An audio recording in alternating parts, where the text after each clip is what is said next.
Hello everyone. तो आज जो है हमारी थर्ड क्लास है वेक्टर्स की।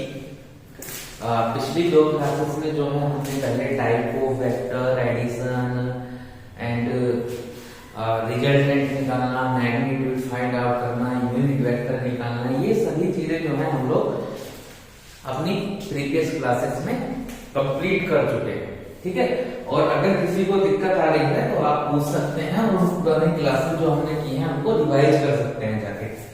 तो आज जो हमारी क्लासेस में है होने वाला है वो क्या होने वाला है? Topic product of vectors. ठीक है, तो एडिशन सब्ट्रैक्शन हम कर चुके हैं लास्ट क्लास के अंदर। तो नया जो टॉपिक है वो है हमारा प्रोडक्ट ऑफ वेक्टर्स। तो प्रोडक्ट ऑफ वेक्टर में बेसिकली हमारे पास दो टाइप के प्रोडक्ट हैं। एक है हमारे पास क्या, स्केलर प्रोडक्ट, या इसका दूसरा नाम है डॉट प्रोडक्ट। सेकंड होता है हमारे पास वेक्टर प्रोडक्ट। ठीक है, तो ये दो टाइप के प्रोडक्ट हमारे पास है, स्केलर या डॉट प्रोडक्ट बोल देते हैं। दूसरा वाला जो है सेकंड टाइप जो है वो वेक्टर प्रोडक्ट या फिर क्रॉस प्रोडक्ट बोल देते हैं। तो उसमें पहला हम स्टार्ट करने वाले हैं हमारा डॉट प्रोडक्ट। तो क्या है देखेंगे। मान लीजिए कि आपके पास कोई दो वेक्टर दिए हुए हैं, vector A and vector B. ये दो वेक्टर दिए हुए हैं हमें, और इन दो वेक्टर के बीच में जो एंगल है वो हमारा है थीटा। एंड वेक्टर ए जो है इसका मैग्नीट्यूड हम ए मान लेते हैं, बी जो है इसका मैग्नीट्यूड हम बी मान लेते हैं। बी को हम सिंपल लिख लेते हैं ए एंड बी। तो ए डॉट बी क्या बोलता है कि भाई ए डॉट बी। स्केलर का मतलब क्या है कि यहाँ पे जो क्वांटिटी आने वाली है मल्टीपल के बाद वो कांस्टेंट नंबर आने वाला है। तो कांस्टेंट नंबर आएगा तो लिख के कैसे दिखाएंगे, ए डॉट बी। तो इसकी वैल्यू क्या होती है आपकी, A into B of cos theta. ये हमारा डॉट प्रोडक्ट की वैल्यू कि A dot B equals to A B cos of theta. तो ये हमारे पास आ गया हमारा डॉट प्रोडक्ट। अब इसके अंदर केसेस क्या हो सकते हैं?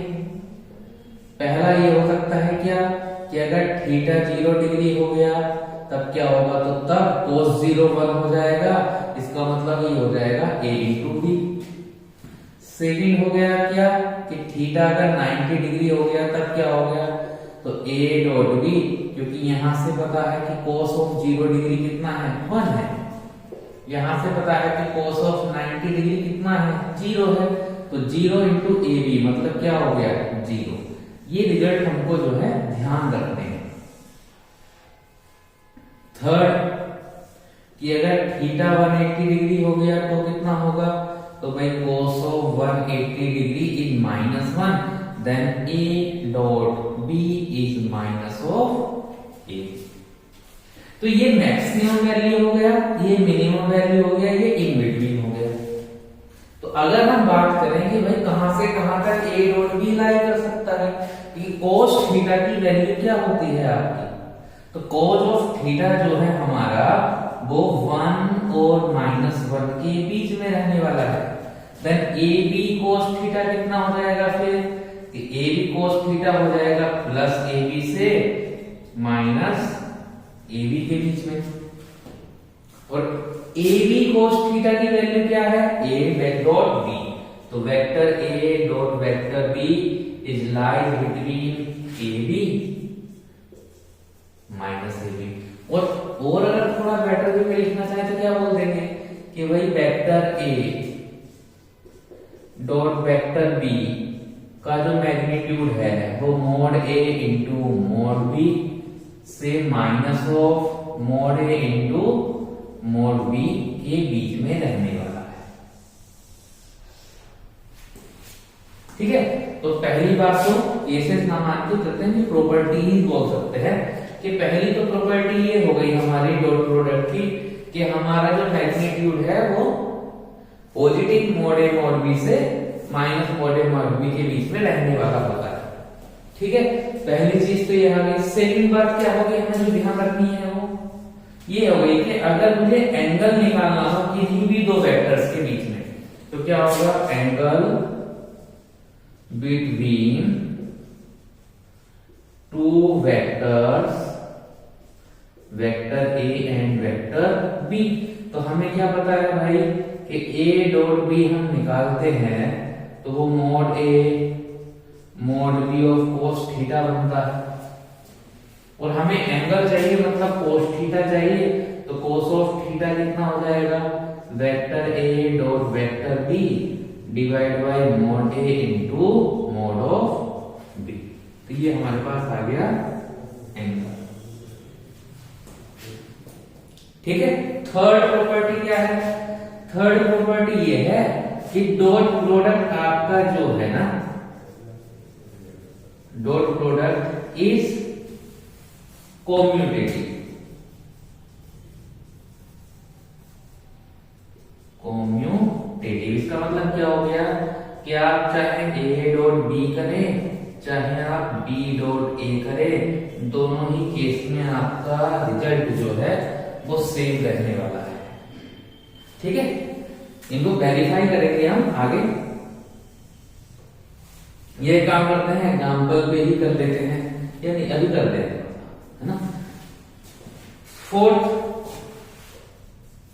फोर्थ ये है कि डॉट प्रोडक्ट जो है आपका वो एसोसिएटिव भी होता है, इज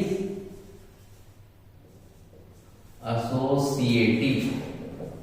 मतलब आप क्या कर रहे हैं कि भाई ए का डॉट कर रहे हैं बी प्लस सी के साथ, तो ये हो जाएगा क्या, A dot B plus B dot C. इस तरीके से भी आप कर सकते हैं। ठीक है। फोर्थ के बाद आ गया हमारा फिफ्थ का। ठीक है। Dot product of unit vectors कितना होता है, dot product of unit vectors कितना होगा, ये हो जाएगा I dot I, J dot J, के डॉट के। ठीक है। तो इन सभी की वैल्यू होती है भाई। कैसे आई, देखो आई डॉट आई अगर मुझे निकालना हो तो क्या होगा, आई इंटू कोस ऑफ 0 डिग्री, क्योंकि दोनों वेक्टर क्या होंगे, ये हमारे एक्स वाई जेड के यूनिट वेक्टर है ना, ये हो गया एक्स, ये हो गया वाई, ये हो गया जेड। तो आई सेम डायरेक्शन में है, इसका मतलब दोनों ही आई के बीच में एंगल 0 हो गया, तो यहाँ पे 0 रखा। मैग्नीट्यूड यूनिट वेक्टर है तो यूनिट वेक्टर का मैग्नीट्यूड हो गया 1, तो आई का मॉड 1, इस वाले आई का मॉड 1 और cos 0 भी 1, तो आई डॉट आई कितना हो जाएगा 1। ठीक है। सेम जे डॉट जे हो जाएगा एंड सिमिलरली के डॉट के हो जाएगा।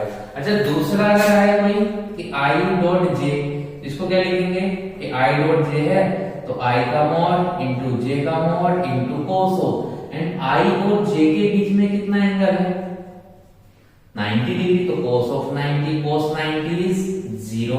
तो अगर ये 0 है तो प्रोडक्ट भी 0 हो गया, तो मतलब आई एंड जे का डॉट कितना आ जाएगा 0।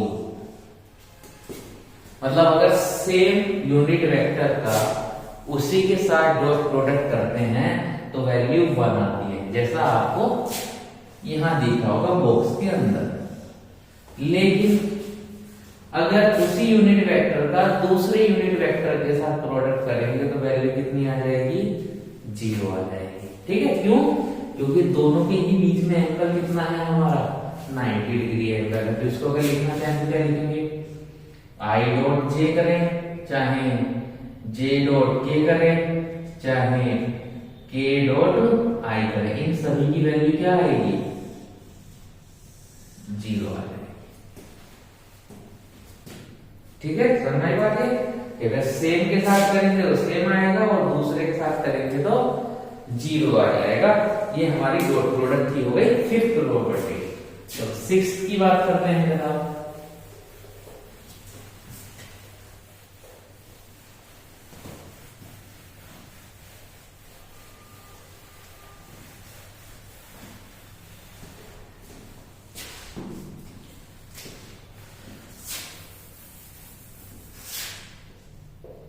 Six number. ठीक है। इफ वेक्टर ए आपको दिया हुआ है a1i, a2j, a3k, and vector भी दिया हुआ है हमें b1i, b2j, b3k। Then A vector dot B vector कितना होगा? देखो जब हम मल्टीपल करते हैं बॉक्स का तो क्या करेंगे, आप सभी का मल्टीपल करेंगे ना, कि भाई a1i, a2j, a3k का डॉट हमें किसके साथ करना है? b1i, b2j एंड b3k के साथ। तो देखो जब a1 का b1 के साथ करोगे तो क्या मिलेगा? a1 b1 i dot i। जब इसके साथ करेंगे तो क्या मिलेगा? a1 b2 i dot j। Similarly जब इसका लास्ट वाले के साथ करेंगे, मतलब थर्ड वाले के, तो क्या मिलेगा? a1 b3 i dot k। तो ऐसे ही सिमिलरली दूसरे में मिलने शुरू हो जाएंगे। तो अभी हमने क्या देखा था प्रॉपर्टी में, कि जब भी i के साथ j या k आते हैं, मतलब अलग अलग हो जाएंगे यूनिट वेक्टर, तो प्रोडक्ट कितना आएगा? 0। मतलब ये टर्म भी 0 हो जाएगा और ये टर्म भी क्या हो जाएगा? 0। सिमिलरली जब सेकंड वाले के लिए करेंगे तो j और i मिलकर 0 बनेगा, j और j बचेगा, फिर j एंड k 0 हो जाएगा। सिमिलरली जब थर्ड का करेंगे तो k एंड i का प्रोडक्ट 0 होगा, k एंड j का प्रोडक्ट 0 होगा, k एंड k फिर से रह जाएगा। तो यहां से क्या बचेगा? पहली लाइन में ये 0, सेकंड लाइन में कितना आ जाएगा? ये आ जाएगा। अब a2 से स्टार्ट करेंगे तो a2 b1 j dot i plus a2 b2 j dot j plus a2 b3 j dot k। तो यहां से ये 0 हो गया, यहां से ये 0 हो गया, प्लस थर्ड वाले में क्या आएगा? a3 b1 k dot i, a3 b2 k dot j and a3 b3 k dot k। तो यहां से k एंड j 0 हो गया और यहां से k एंड i 0 हो गया। तो हमारे पास क्या बचा? a1 b1 i dot i 1 होता है, plus a2 b2 plus a3 b3, और ये क्या है? ये है हमारा a डॉट b। तो ये तो डेरिवेशन मैंने आपको समझा दिया। अब सिंपल अगर मुझे ध्यान रखना है तो क्या होगा कि भाई i वाले का i के साथ मल्टीपल, j का j के साथ मल्टीपल, k का k के साथ मल्टीपल करो, सिंपल आपका a डॉट b निकल के आ जाएगा बिना किसी टेंशन। i का i के साथ मल्टीपल, j का j के साथ मल्टीपल, k का k के साथ मल्टीपल। इसके अलावा आपको कुछ और नहीं करना है, बाकी सब 0 हो जाता है ऑटोमेटिकली। क्यों? क्योंकि जब भी यूनिट वेक्टर के साथ दूसरी एक्सिस का यूनिट वेक्टर लगेगा, उस केस में आपको वो 0 ही प्रोडक्ट देने वाला है। तो अगर आपका प्रोडक्ट 0 हो गया तो फिर क्या ही वैल्यू रह जाएगा उसका? तो वही बचेगा जहां पे आपके सेम यूनिट वेक्टर्स आते हैं। आई बात समझ में? ठीक है, देखो इससे आगे एग्जांपल देख लेते हैं। इस पे example, if vector a equal to i plus j plus 2k and vector b equal to 2i plus j plus k, find a dot b।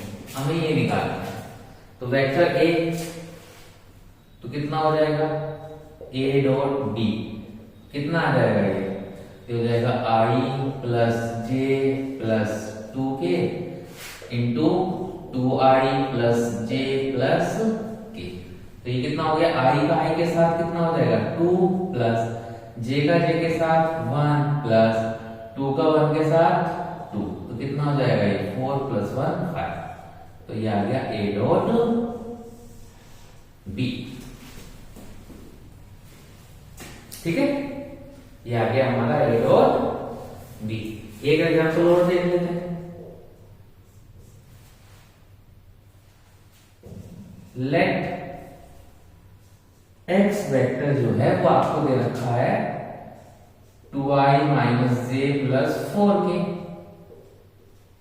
And y vector जो आपको दिया हुआ है वो कितना है 5i minus 5j plus 3k। ठीक है, रैंडम एग्जांपल है एंड आपको फाइंड करना है फाइंड x डॉट y।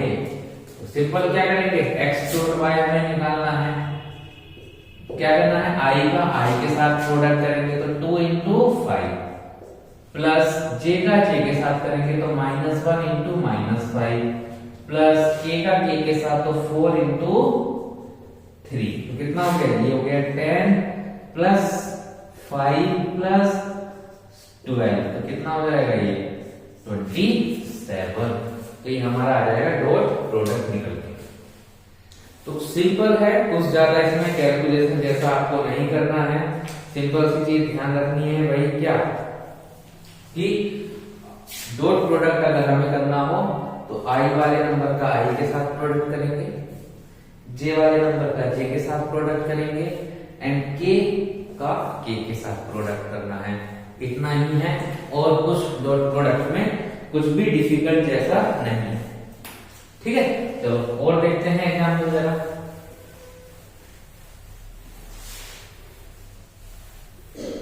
जैसे एग्जाम्पल है find the angle between, find the angle between the vectors. Vectors में क्या क्या दे रखा है, वेक्टर्स ये है माइनस का 2i plus 3j plus k and i plus 2j minus 4k। इन दो वेक्टर के बीच में हमें एंगल निकालना है तो हम क्या कर लेते हैं भाई, मान लेते हैं कि a वेक्टर कितना है minus 2i plus 3j and k, b vector कितना है i plus 2j minus 4k। a vector आ गया है, b वेक्टर आ गया है। हमें डेफिनेशन क्या पता है कि a डॉट b जो है वो mod a into mod b into cos of theta होना है। ठीक है, तो कोस थीटा कितना आएगा यहां से, वो हो जाएगा vector a dot vector b upon mod a into mod b। तो हम मॉड b निकालने वाले हैं, डॉट b निकालने वाले हैं। मॉड निकालना मैंने कल आप लोगों को अच्छे से सिखाया था, काफी एग्जांपल हमने किए थे उस पे। तो सबसे पहली चीज तो न्यूमरेटर फाइंड आउट कर लेते हैं कि a डॉट b कितना होने वाला है। तो a डॉट b के लिए i का प्रोडक्ट i के साथ ये बना प्लस j का j के साथ प्लस k का k के साथ। तो ये कितना हो गया -2 प्लस 6 माइनस 4। तो ये कितना आ गया 0। तो मतलब a डॉट b कितना आ रहा है 0। अब मोड a निकालना चाहे तो है ना, वैसे इसमें जरूरत नहीं है लेकिन फिर भी निकाल के दिखाई देते हैं। तो मोड a कितना होगा -2 square plus 3 square plus 1 square. तो अंडर रूट के अंदर ये 4 हो गया, ये 9 हो गया, ये 1 हो गया, तो root 14 and mod b is, calculate करो उसको भी जरा, 1 square plus 2 square plus -4 square. तो ये बन रहा है हमारा 1 प्लस 4 प्लस 16। तो ये हो जाएगा रूट में 21। और हमें क्या चाहिए, हमें तो एंगल चाहिए था कोस थीटा।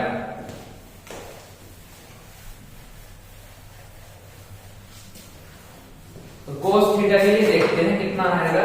तो कोस ऑफ थीटा कितना हो गया 0, a डॉट भी 0 आया है, मॉड a रूट 14 है, मॉड b जो है आपका रूट 21 है। तो 0 अपॉन कुछ भी करेंगे तो कोस थीटा 0, मतलब थीटा कितना आ गया, अगर कोस थीटा 0 है तो थीटा कितना होता है 90 डिग्री। आई बात समझ में। और दूसरी चीज हमने ये भी पता था, प्रॉपर्टी में ही मैंने बताया था कि भाई अगर ए डॉट बी 0 है then A vector is perpendicular to B vector. 90 degree वाला केस हमने किया था, याद हो, ध्यान हो तो आपका। पीछे देखो आप पेज पर रख के कि अगर थीटा दो वेक्टर के बीच में एंगल 90 डिग्री होगा, उस केस में डॉट प्रोडक्ट की जो वैल्यू है वो 0 आती है। तो ये हम लोग जो है वो पहले भी लास्ट क्लास में डिस्कस कर चुके थे, और अभी भी मैंने फिर से रिकॉल भी किया था आपको, अभी प्रूफ भी किया था हमने वही चीज। ठीक है, तो डॉट प्रोडक्ट के बाद जो है तो एक क्वेश्चन और कराता हूं मैं इसको आपको।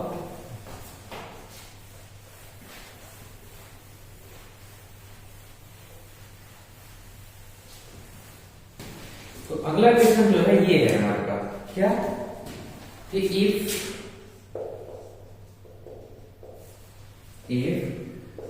पी वेक्टर जो है वो आपको दे रखा है A I plus A J plus 3a and Q vector जो दिया हुआ है वो ये है A I minus 2j minus k are perpendicular to each other, are perpendicular to each other, then find value of a, या values कह सकते हैं कि वैल्यूज ऑफ a। तो हमें पता है कि भाई अगर ये दो वेक्टर परपेंडिकुलर है तो क्या लिखना है कि if p and q are perpendicular then क्या कंडीशन होगा, ये भाई p वेक्टर और q वेक्टर का जो डॉट है वो हो जाएगा हमारा 0।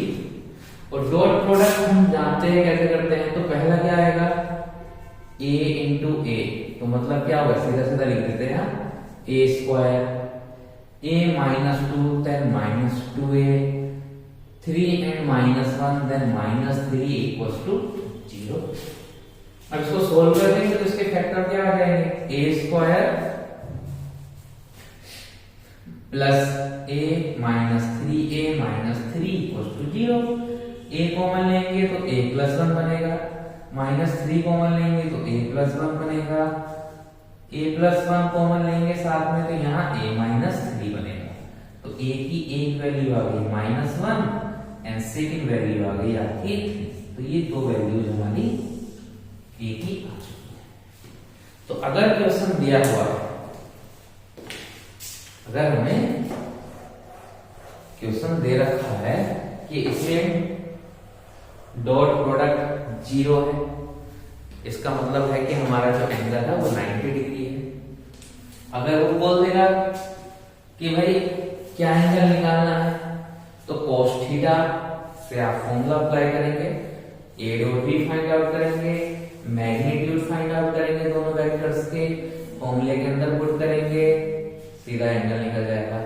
सिंपल डॉट प्रोडक्ट पूछेगा तो कोई काम नहीं ज्यादा करना, आई का आई के साथ मल्टीपल, जे का जे के साथ मल्टीपल एंड के का के के साथ मल्टीपल करना है, और कोई भी इसमें बेकार लॉजिक लगाने की जरूरत नहीं है। सिंपल टॉपिक, आसान टॉपिक, ठीक है।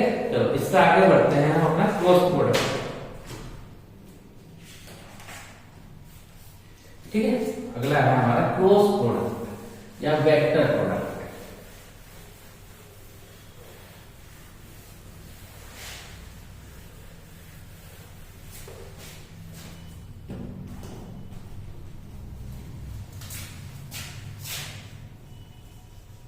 वेक्टर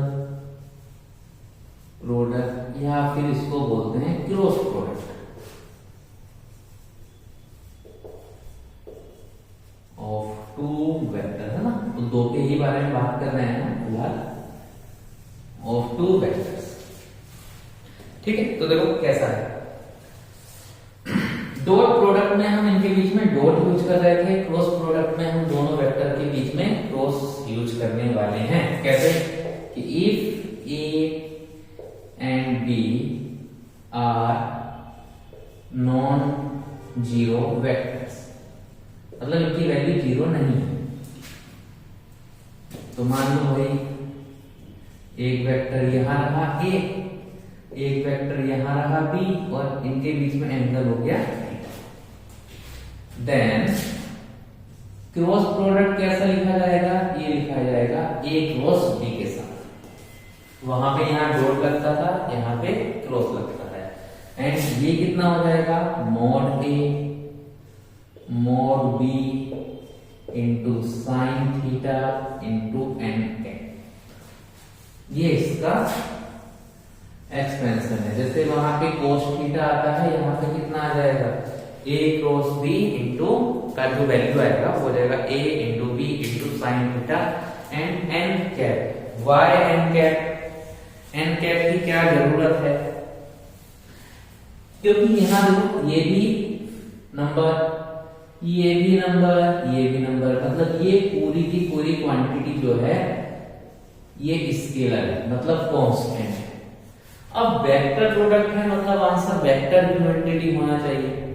वेक्टर क्वांटिटी कौन सी होगी, जिसमें मैग्नीट्यूड भी होगा जो स्केलर रहता है, प्लस डायरेक्शन होती है साथ में। अब ये स्केलर बनता है तो डायरेक्शन कौन देगा आपको, डायरेक्शन देने का काम करता है एन कैप। इसलिए ये क्रॉस प्रोडक्ट है या वेक्टर प्रोडक्ट है। नाम ही वेक्टर प्रोडक्ट इसलिए है क्योंकि इसके अंदर डायरेक्शन इन्वॉल्व होनी है। स्केलर प्रोडक्ट जो था उसके अंदर डायरेक्शन का कोई सेंस नहीं था, उसके अंदर डायरेक्शन का सेंस बिल्कुल नहीं था। या तो आप ए डॉट बी करेंगे या बी डॉट करेंगे, आपको सेम रिजल्ट मिलने वाले हैं। दूसरी बात, आपको कांस्टेंट नंबर्स मिलने वाले थे आंसर में। यहाँ ऐसा नहीं होगा, किन्हीं भी दो वेक्टर्स का वेक्टर प्रोडक्ट करेंगे तो आपको वेक्टर ही मिलेगा। और वेक्टर मिलने का मतलब क्या है कि दो चीजें होंगी उसके अंदर, एक तो मैग्नीट्यूड होगा, दूसरी डायरेक्शन होगी। इसलिए एक्सपेंशन क्या है, ए क्रॉस बी का A B sine theta into N cap. आई बात समझ में, ठीक है। दूसरी चीज मैग्नीट्यूड की हम बात करें तो ये तो पूरा वेक्टर हो गया, तो मैग्नीट्यूड ऑफ कितना हो जाएगा, magnitude of A cross B वो कितना हो जाएगा। मैग्नीट्यूड के केस में डायरेक्शन इंपॉर्टेंट नहीं है, तो A dot B into sine of theta. तो ये हमारा मैग्नीट्यूड आ गया किसका, ए क्रॉस बी का मैग्नीट्यूड हो गया ए बी साइन थीटा। ठीक है, अब देखो आगे डायरेक्शन कैसे निकालते हैं। Direction can be found using right hand thumb rule. ठीक है, राइट हैंड थंब रूल, या फिर आपने पेज वाला रूल देखा होगा, राइट हैंड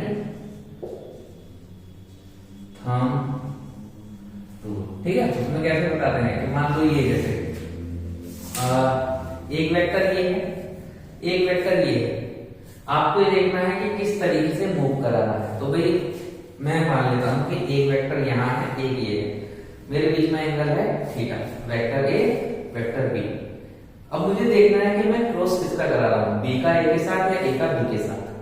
तो अगर ए का बी के साथ करा रहा हूं मतलब मैं ए को ऊपर लेके जा रहा हूं। हम क्या कर रहे हैं, अगर मेरे पास ये जो है मेरा ये वाला हैंड जो है राइट वाला, ये वेक्टर ए है, लेफ्ट वाला वेक्टर बी है, हमें ए क्रॉस बी कराना है। तो क्या करेंगे, ए को बी की तरफ लेके जाना है। तो अगर हम ए को बी की तरफ लेके जा रहे हैं तो आप ये देखो हमारा जो थंब है वो किधर तरफ आ रहा है, थंब हमारा जो है वो बाहर की तरफ आ रहा है। मतलब क्या होगा कि डायरेक्शन इसकी अपोजिट जाएगी, बाहर की तरफ। तो अगर एक ही प्लेन में ये वेक्टर है कि वेक्टर ए यहां है, वेक्टर बी यहां है, मैं ए को बी की तरफ लेके जा रहा हूं, मतलब हम क्या कर रहे हैं, ए क्रॉस बी फाइंड आउट कर रहे हैं। तो ए क्रॉस बी क्या होगा, अगर मेरा ये थंब है तो थंब कहां जाएगा मेरा, बाहर डायरेक्शन में जाएगा। तो इसकी जो डायरेक्शन आएगी वो क्या रहेगी, वो आउटसाइड द बोर्ड रहेगी, ये आएगा। ये vector A vector B, then cross product करने पे डायरेक्शन बाहर की तरफ रहेगी, मतलब जो वेक्टर आने वाला है वो कौन सा होगा, ये आउटसाइड वाला मार्कर की डायरेक्शन। अगर इसी चीज को हम क्या करें, बी क्रॉस ए करें, मतलब बी क्रॉस ए करेंगे तो इस डायरेक्शन में जाएंगे। तो अगर आप बी क्रॉस ए करोगे तो आपका जो थंब है, आप करके देखना घर पे, अगर वीडियो में नहीं दिखाएगा, थंब कहाँ जाएगा, बोर्ड के पीछे तरफ जाएगा। तो उस केस में जो वेक्टर रहेगा वो कहाँ जाएगा, वो पीछे जाएगा बोर्ड में।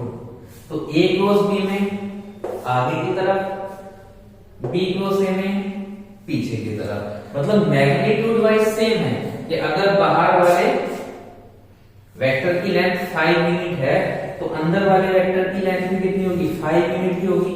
लेकिन इसकी डायरेक्शन जो है आउटसाइड है, उसकी डायरेक्शन जो होगी वो इनसाइड है। बस इतना ही डिफरेंस आता है, मैग्नीट्यूड में कोई फर्क नहीं जाता। ठीक है ना, समझे बात। तो थंब रूल निकाल सकते हैं आप इसकी डायरेक्शन के लिए। तो यहां से क्या पता चलेगा हमें, इसमें कुछ प्रॉपर्टीज के हेड लिख के लिख सकते हैं। प्रॉपर्टीज पहली क्या हो गई कि भाई ए क्रॉस बी और बी क्रॉस ए सेम नहीं है, जैसे डॉट में होते थे वो सेम नहीं है। यहां क्या लग जाता है कि ए क्रॉस बी जो होगा वो minus times of B cross A होगा। क्यों, क्योंकि डायरेक्शन अपोजिट है। सेकेंड, आप मैग्नीट्यूड चाहे ए क्रॉस बी का लें चाहे बी क्रॉस ए का लें, मैग्नीट्यूड दोनों का ही सेम होने वाला है। मैग्नीट्यूड पे कुछ भी फर्क नहीं पड़ता। क्यों नहीं पड़ेगा, क्योंकि भाई 4 यूनिट आउटसाइड है, 5 यूनिट आउटसाइड और 5 यूनिट इनसाइड। डायरेक्शन का गेम है सारा, डायरेक्शन बाहर जाएगी या अंदर जाएगी, डायरेक्शन बदली वेक्टर बदला। सिंपल सा लॉजिक है। क्यों, क्योंकि वेक्टर की डेफिनेशन में ही दो चीजें हैं, मैग्नीट्यूड प्लस डायरेक्शन। मैग्नीट्यूड और डायरेक्शन को मिला के आपका वेक्टर बनता है। तो जब प्रोडक्ट में वेक्टर मिल रहा है तो मैग्नीट्यूड भी होगा, डायरेक्शन भी होगी। तो अगर डायरेक्शन बदली तो वेक्टर बदला, तो इसलिए जो बाहर आएगा वो अलग वेक्टर होगा, जो पीछे की तरफ जाएगा वो अलग वेक्टर होगा। हाँ, मैग्नीट्यूड सेम हो सकता है, डायरेक्शन सेम नहीं होगी। सेकंड हो गया, ठीक है। थर्ड क्या कर सकते हैं, एंगल निकाल सकते हैं। तो साइन थीटा कितना हो जाएगा, vector A cross vector B का मॉड अपॉन में mod of A mod of B.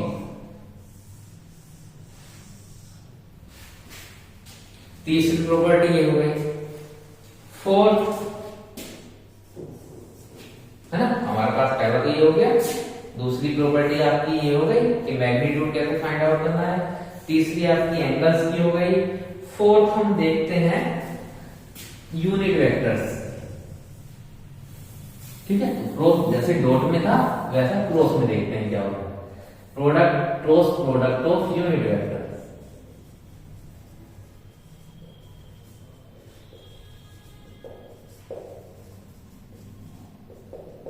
ठीक है, ये देखो cross product of unit vector में क्या होगा, आप एक बार सोच के देखो। ये 3 वेक्टर है, आई, आप कैसे मान सकते हैं, मान ऐसा है आई जे के, देख रहे हो तो आपको ये X axis, Y axis, Z axis. Right hand thumb rule इसलिए लिखा था मैंने कि एक एक्स एक वाई एक जेड। ठीक है, X axis, Y axis, Z axis. X axis में आई कैप, वाई एक्सेस में जे कैप, जेड एक्सेस में के कैप, तीनों यूनिट वेक्टर आ गए। अब सपोज करो आपने आई और जे का प्रोडक्ट किया, तो अगर आई और जे का प्रोडक्ट किया तो आई इंटू जे, मतलब यहां से इधर जाओगे, तो अगर आप इधर जाओगे तो आपको दिखाई देगा कि रिजल्टेंट वेक्टर जो है मेरा थर्ड साइड के पैरेलल जाएगा। अगर आपने आई का जे के साथ प्रोडक्ट कर रहे हो तो अगर आई जे को घुमाओगे आप तो वो किस डायरेक्शन में मूव करेगा। अगर मैं ये आई और जे मान लूं, फिर से अगर ये आप वैसे नहीं करोगे तो आई जे के, तो अगर आई और जे का प्रोडक्ट करोगे तो प्रोडक्ट की डायरेक्शन कहां जाएगी, थंब के डायरेक्शन। और थंब कहां है मेरा, ऊपर। और थंब किस एक्सेस को रिप्रेजेंट कर रहा है, जेड एक्सेस को। तो आई एंड जे का जो क्रॉस प्रोडक्ट है वो के डायरेक्शन में मूव करेगा।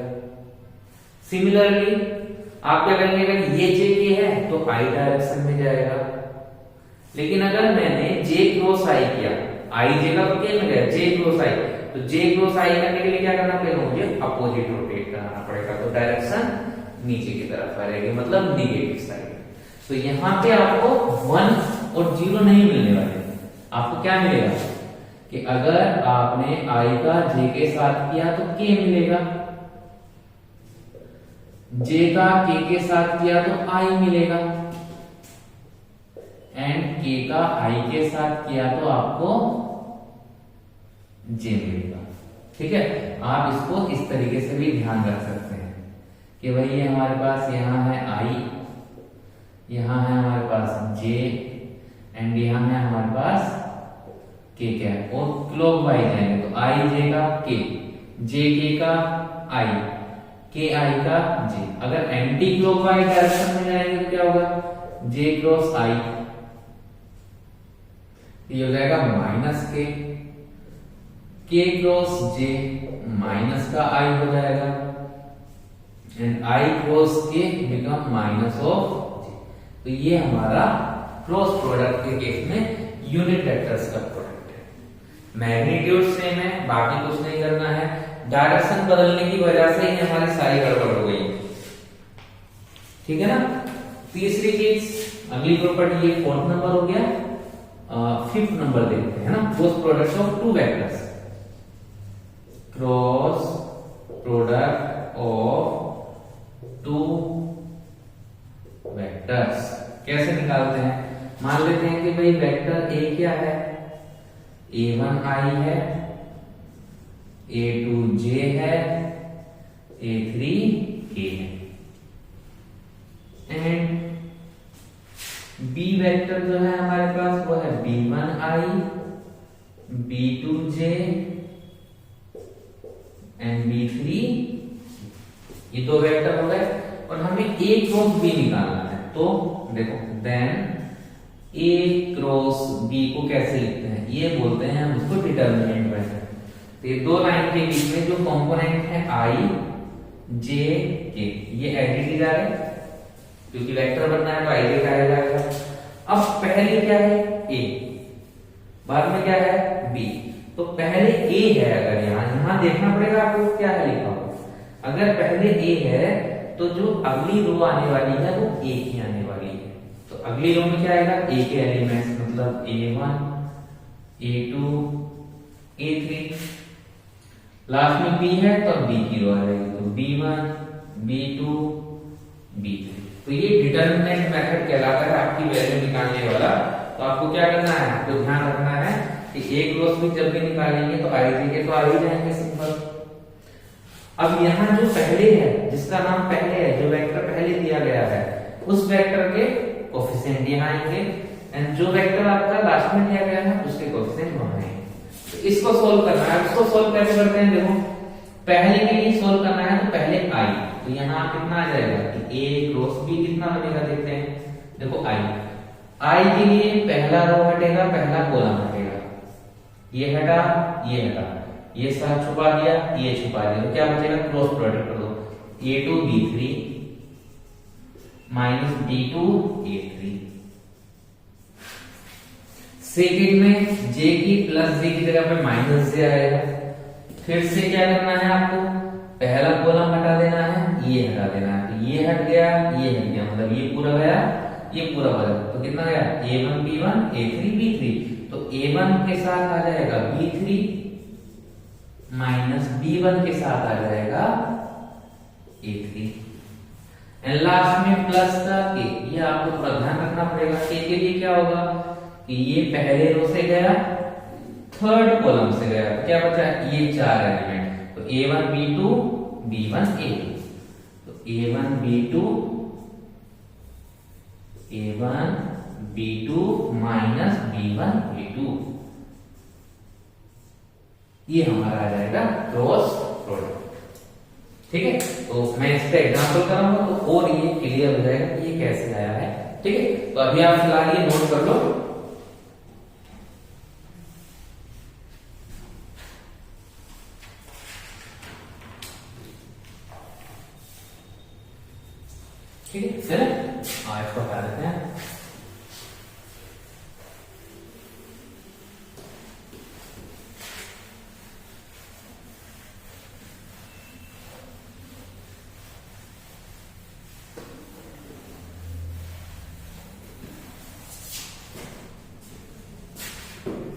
देखें जैसे इफ एग्जाम्पल स्टार्ट कर रहे हैं, इस पे हम ध्यान से देखना है।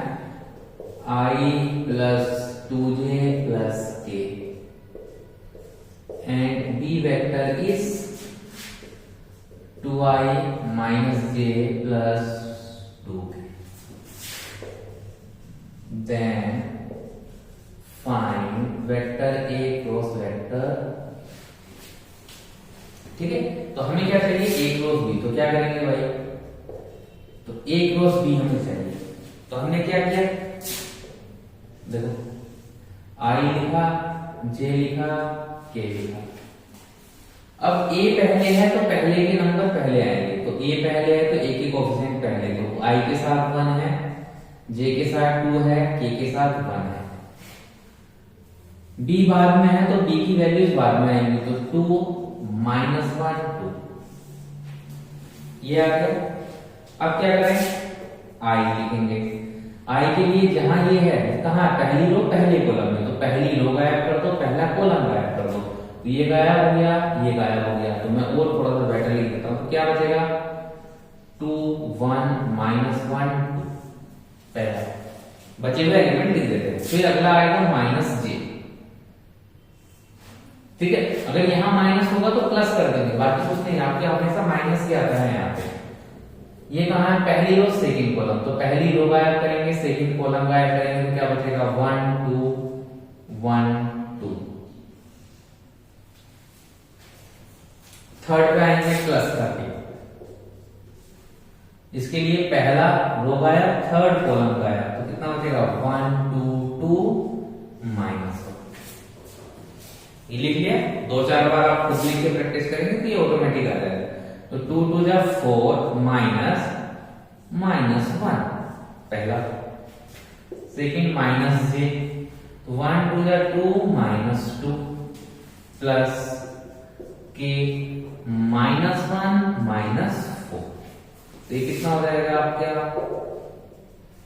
i टाइम्स ऑफ 5, ये हो गया 0 माइनस 5k। तो कितना आंसर बन गया हमारे पास, a cross b is 5i minus 5। ये आ गया हमारा a क्रॉस b। सिमिलरली अगर मैं आपसे कहूं कि भाई b क्रॉस a निकालना है, देन क्या होगा, सेम चीज i j k, ये आ गया पहली रो के अंदर। अब देखो यहाँ b पहले है तो b के कंपोनेंट पहले आएंगे। तो 2 माइनस 1 2। a बाद में है तो a के कंपोनेंट बाद में आएंगे। तो 1 2 1 ये आ गया। ठीक है, तो i के साथ क्या होगा, एक बार फिर से लिख देते हैं, कोई नहीं, स्टार्टिंग है, सीखना है। तो i के लिए पहला रो गया, पहला कॉलम गया। तो क्या बचा, माइनस 1 2 2 1 माइनस j। j के लिए पहला रो सेकंड कॉलम, तो 2 1 2 1 प्लस k के लिए क्या बनेगा, ये हटेगा, पहला रो थर्ड कॉलम, तो 2 माइनस 1 1 2 ये आ गया।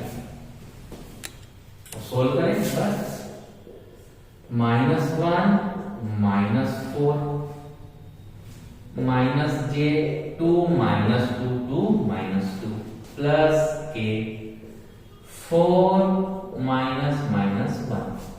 तो कितना बनता है, माइनस ऑफ 5i माइनस, ये तो 0 हो जाएगा, कुछ भी लिख लो, एंड 4 प्लस 1 5k। तो कितना आ जाएगा यहां से b क्रॉस a, ये आ जाएगा माइनस 5i प्लस 5k। तो देखो यहाँ क्या लिखा है, 5i माइनस 5k। तो अगर मैं आपसे कहूँ कि भाई b क्रॉस a है, माइनस का साइन आप बाहर ले लें, तो क्या बनेगा 5i माइनस 5k। यही बना 5i माइनस 5k। अब ये किसका वैल्यू है, a क्रॉस b का। तो देखो यहाँ से क्या लिख सकते हैं, मैंने एक तरीके से रिजल्ट भी आपको वेरीफाई करा के दिखा दिया। तो minus of a cross b, यही तो हम बोल रहे थे कि भाई डॉट प्रोडक्ट में जैसे a dot b equal to b dot a होता है, क्रॉस प्रोडक्ट में सेम नहीं होता है। क्यों, क्योंकि क्रॉस प्रोडक्ट में आपको जो वैल्यू मिलती है वो वेक्टर मिलती है, और वेक्टर के लिए मैग्नीट्यूड प्लस डायरेक्शन दोनों ही इंपॉर्टेंट फैक्टर है। तो यहाँ डायरेक्शन बदल जाती है। जैसे मैंने आपको बताया था कि अगर ए क्रॉस बी की डायरेक्शन आउटसाइड द बोर्ड है, तो बी क्रॉस ए की जो डायरेक्शन रहेगी वो इनसाइड द बोर्ड रहने वाली है, इसीलिए ये माइनस का साइन आया है। आप कितने भी एग्जाम्पल लें, कितने खुद से अगर लगता है तो आप खुद से वो ट्राई करके देख सकते हैं एग्जाम्पल में कि हमेशा ए क्रॉस बी और बी क्रॉस ए में हमेशा माइनस के साइन का वेरिएशन आएगा ही आएगा। ये कंडीशन हमेशा फॉलो होने वाली है। लेकिन अगर आप मैग्नीट्यूड निकालना चाहे तो मैग्नीट्यूड वाइज सेम आएगा। तो कैसे, मान लो मैं इससे बोलता हूँ कि भाई ए क्रॉस बी का मोड कितना होगा, तो मोड आप इजीली लिखना जानते हैं, तो क्या हो जाएगा 5 स्क्वायर प्लस माइनस 5 स्क्वायर, तो कितना हो जाएगा ये 25 प्लस 25 मतलब 50, मतलब ये कितना आ जाएगा 5√2। और अगर यहां से आप निकालना चाहें कि b क्रॉस a है, तो यहां से अगर मोड आप निकालना चाहें कि भाई b क्रॉस a की वैल्यू कितनी आएगी, तो ये कितना बनेगा -5 स्क्वायर प्लस 5 स्क्वायर मतलब √50 मतलब 5√2। तो b क्रॉस a की मैग्नीट्यूड भी सेम है एंड a क्रॉस b का मैग्नीट्यूड भी सेम है, तो मैग्नीट्यूड वाइज दोनों वैल्यूज सेम रहेंगे। जो मैं आपको थ्योरी में स्टार्टिंग में समझा रहा था क्रॉस प्रोडक्ट की, वही चीज मैं यहाँ वेरीफाई करा के दिखा रहा हूँ क्या कि a क्रॉस b और b cross a magnitude wise तो सेम रहने वाले हैं, लेकिन डायरेक्शन वाइज क्या होंगे, ये ऑपोजिट हो जाते हैं एक दूसरे के। क्यों? क्योंकि वेक्टर में डायरेक्शन इंपॉर्टेंट है हमारे।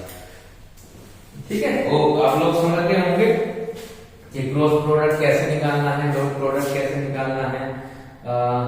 आप चाहे तो मैं एक क्वेश्चन और करा सकता हूं आपको, चलो देख लेते हैं question.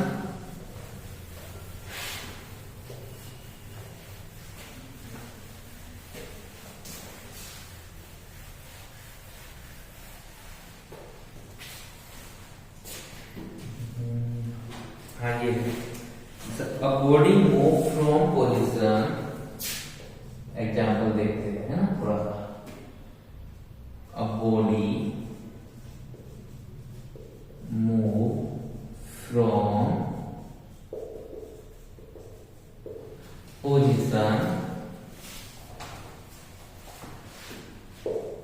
r1 equals to 2i minus 3j minus 4k meter to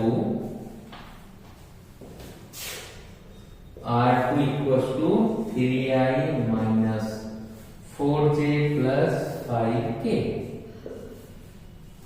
meter under the influence of a constant force.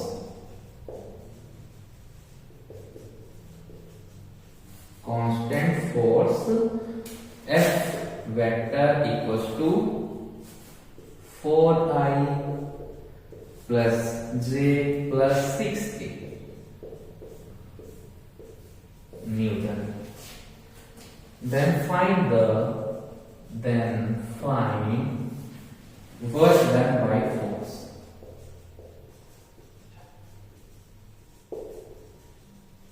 ये हमारा जो है क्वेश्चन हमें दिया हुआ है क्या कि भैया हमें दे रखा है कि एक बॉडी है आपकी जो एक पोजीशन से दूसरी पोजीशन पे मूव करती है, तो आपको ये बताना है कि ये कितना वर्क डन आपका करने वाली है। एक बॉडी क्या है कि भाई यहां रखी हुई है स्टार्टिंग में, ठीक है, ये r1 पे है, ये मूव कराएगी, फोर्स लगा होगा इस पे कुछ, मान लो ये F न्यूटन लगा था फोर्स, यहाँ मूव करा के ये कहां चली गई है, दूसरी पोजीशन पे चली गई है। तो आपको बताना है कि कितना वर्क डन हुआ होगा। तो अब आपको ये बताना चाहिए कि वर्क डन क्या होता है। तो वर्क डन जो होता है F इंटू dx। मतलब कितना चेंज हुआ। तो यहां से यहां तक की जो वैल्यू है इसको बोलते हैं dx, है ना। आपने पढ़ा होगा ना वर्क वेक्टर क्या है, फोर्स इनटू डिस्प्लेसमेंट। 10th में हम पढ़ते हैं क्या है फॉर्मूला, फोर्स इनटू डिस्प्लेसमेंट। ये यही लिखा हुआ है ऊपर भी कि फोर्स कितना डिस्प्लेसमेंट हुआ है, dx का डिस्प्लेसमेंट हुआ है। तो dx कैसे निकालना है, तो dx सिंपल है निकालने के लिए क्या कि भाई r2 final position minus initial position, ठीक है। तो कितना हो जाएगा ये r2 कितना दे रखा है हमको, ये 3i minus 4j plus 5k minus r1 कितना है 2i minus 3j minus 4k। अब ये मैं कल सिखा चुका हूं तो ऑलरेडी माइनस करना प्लस करना, तो 3 minus 2 1i minus 4 plus 3 minus j 5 plus 4 minus minus plus 4, तो ये हो जाएगा 9k कैप। ये हो गया हमारे पास dx वेक्टर, मतलब डिस्प्लेसमेंट ऑफ बॉडी, है ना। माइनस कर देंगे तो i में से i वाला माइनस, j से j माइनस, k से k माइनस। तो 3 minus 2 1 minus 4 plus 3 minus 1 5 plus 4 9, ये आ गया। अब वर्क डन कितना हो जाएगा फिर हमारे पास, अगले पेज पे लिख लेते हैं तो ठीक है। dx आ गया तो वर्क डन कितना हो जाएगा, वर्क डन हो जाएगा हमारे पास फोर्स इनटू डिस्प्लेसमेंट। तो फोर्स कितना है 4i plus j plus 6k dot i minus j plus 9k।